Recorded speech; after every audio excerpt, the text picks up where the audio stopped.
Chers amis entrepreneurs, bonjour, bonsoir, j'espère que vous allez bien. Je vous souhaite tout d'abord, pour ceux qui les passent, de joyeuses fêtes de Pâques. Et puis, je vous retrouve aujourd'hui pour discuter d'un sujet extrêmement sous-estimé, auquel presque personne ne pense à chaque fois qu'on vient me voir. On discute du produit, du service, lorsqu'une personne veut lancer son affaire. On discute surtout du financement. On discute aussi, vous le savez bien, tenue comptable, frais administratifs. Et puis, à chaque fois, rares en tout cas sont ceux qui me posent la question de savoir comment dois-je considérer le temps lorsque je démarre une affaire.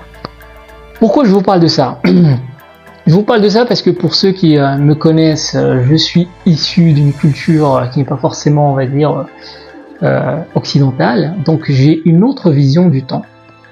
Et nous sommes nombreux, les Chinois aussi ont une autre vision du temps que celle qu'on peut avoir en Occident. Et je pense qu'en France, c'est un vrai sujet, comment considère-t-on le temps lorsqu'on est entrepreneur. Alors, quand on est salarié, c'est très simple. Le temps pour un salarié, c'est un temps mensuel, c'est une mensualisation, sans remonter dans le temps. On va vous expliquer comment effectivement on a pu découper l'année en 12 mois, l'heure en 60 minutes, etc., etc. C'est un long débat. Mais sachez que c'est un concept intellectuel inventé de toutes pièces qui n'a pas forcément, j'ai envie de dire, une réalité palpable, ne serait-ce que cosmique. Dans d'autres cultures, vous avez un temps qui est calqué par exemple sur la Lune ou sur d'autres paramètres qui ont une réalité.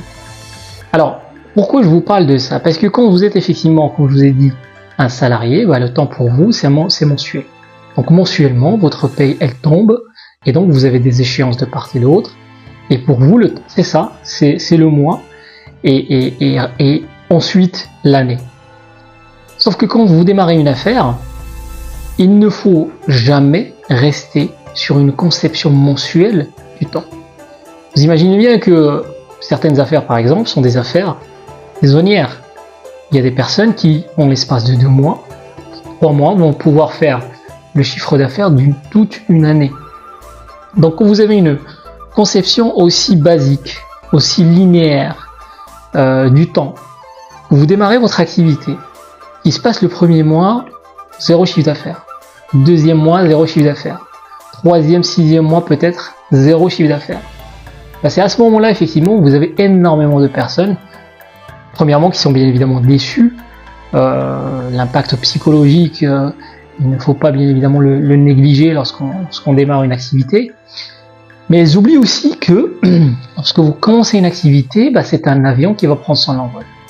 Donc l'avion qui va prendre son envol, bien évidemment, lorsque il est dans une phase de décollage, c'est là où effectivement il perd énormément de kérosène, il fournit énormément d'efforts, et le but bien évidemment c'est de décoller dans une piste avec bien évidemment un périmètre délimité. Et c'est exactement la même chose pour votre entreprise lorsque vous commencez. Il faut tout d'abord délimiter le temps, se dire ok, je me donne 1 an, 2 ans, 5 ans pour réussir mon affaire. Et dans ce laps de temps, il faut s'organiser. S'organiser d'abord bien évidemment financièrement, ça c'est un autre sujet, mais s'organiser aussi mentalement.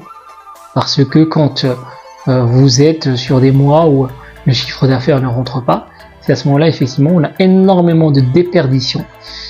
On a énormément de ce qu'on pourrait appeler échec, mais finalement c'est juste une conception du temps qui n'est pas appropriée à l'entrepreneuriat. C'est une conception de temps qui est bien évidemment une conception salariale.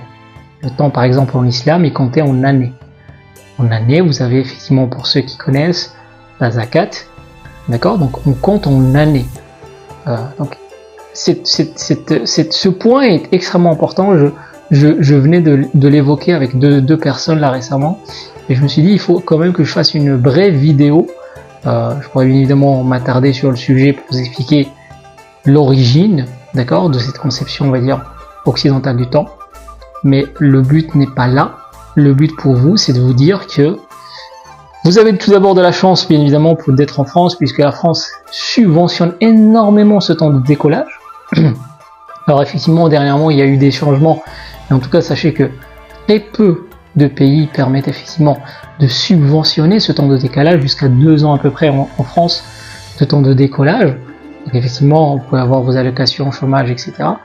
Mais sachez que lorsque vous changez d'univers, passez du salariat à l'entrepreneuriat, il faut changer de mindset, comme on dit, c'est-à-dire de façon de voir le temps sur une année. Ça n'est pas la même chose que d'être sur un mois.